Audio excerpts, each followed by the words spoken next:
Hi guys, Assalamualaikum warahmatullahi wabarakatuh. My name is Anissa Dwi Nur Fadilah. Di video kali ini saya akan menjelaskan tentang manajemen sumber daya manusia dan tantangan-tantangannya. Manajemen sumber daya manusia adalah suatu proses untuk menangani masalah dalam lingkup karyawan, manajer, atau seluruh pekerja yang menjalankan aktivitas dari suatu organisasi atau perusahaan untuk mencapai tujuan yang telah ditetapkan. Ada beberapa tujuan SDM, antara lain untuk mengembangkan efektivitas kerja sumber daya manusia dalam organisasi, memperbaiki kualitas tenaga kerja dalam suatu organisasi sehingga dapat memberikan kontribusi lebih kepada organisasi, dan memberikan aturan kerja untuk menyeimbangkan tujuan masing-masing individu demi mencapai tujuan bersama untuk membantu manajer dalam mengelola seluruh karyawan. Di sini ada pula tantangan-tantangan dalam MSDM. Yang pertama ada tantangan lingkungan, tantangan organisasi, dan tantangan individu. Lalu ada praktek-praktek sumber daya manusia.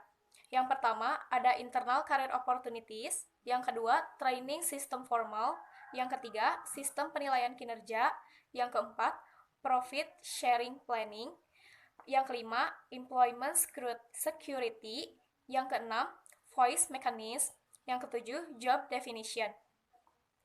Analisis dan desain pekerjaan. Analisis secara sistematik mengumpulkan, mengevaluasi, dan mengorganisasikan informasi tentang pekerjaan.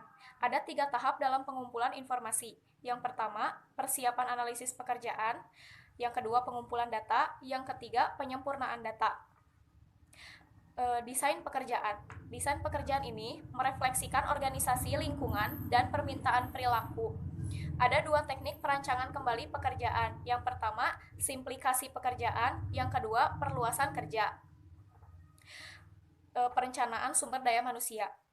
Perencanaan sumber daya manusia merupakan proses perencanaan sistematis untuk memaksimalkan sumber daya manusia sebagai aset utama perusahaan. Tujuannya untuk memastikan kesesuaian antara tenaga dan pekerjaan, baik dari segi jumlah maupun kualitas yang dibutuhkan.